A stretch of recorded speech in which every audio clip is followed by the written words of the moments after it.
कि जब भी हम लोग टैली देखते हैं फार्मर इनकम की, किसानों की जो आय है उसकी, तो पंजाब ऊपर मिलता है और आपका प्रदेश बिहार सबसे नीचे मिलता है। तो उसकी वजह क्या है? जो इशारा कर रहे हैं वही है। देखिए, ये आज पंजाब एक तरह से कलंक लगा हुआ, मैं इस शब्द का नहीं इस्तेमाल बता करूंगा हाँ, कि बिहार में खेती बर्बाद है।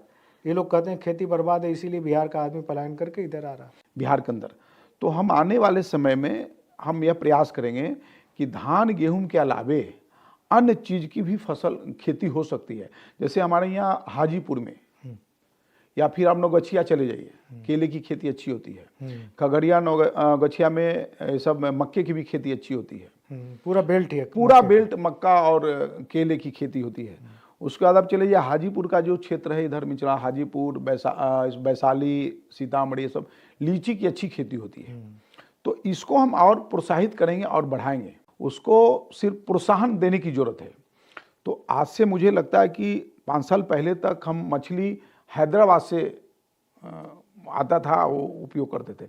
आज बिहार में मत्स्य का खेती इतना बढ़िया, मैंने उसका मत्स्य पालन का हो रहा है कि अब हम हैदराबाद पर आश्रित नहीं है, कलकत्ता पर आश्रित नहीं है। अब वो जिसको हम कहते हैं कि नीली क्रांति, नीली क्रांति, तो बिहार में अब मत्स्य पालन में अच्छा हुआ है। मशरूम की खेती अभी हो रही है। और अभी तक मुझे लग रहा था कि मखाना दरभंगा में ही होता है। अभी हम चुनाव में गए, इधर कटिहार, पूर्णिया, बड़े पैमाने पर जैसे धान की खेती होती है ना, उधर मखाना की खेती हो रही है। तो ये हम ब्रांड बना करके हम दुनिया में, पंजाब का बात कर रहे हैं तो पंजाब भारत को ही चावल गेहूं दे रहा है ना। हमारे यहाँ से मखाना, उसके बाद शहद और कई ऐसे केला, लीची, ये तो हम विदेश भेज सकते हैं। पंजाब भारत में ही मार्केटिंग कर रहा है, हम विदेश में मार्केटिंग करेंगे।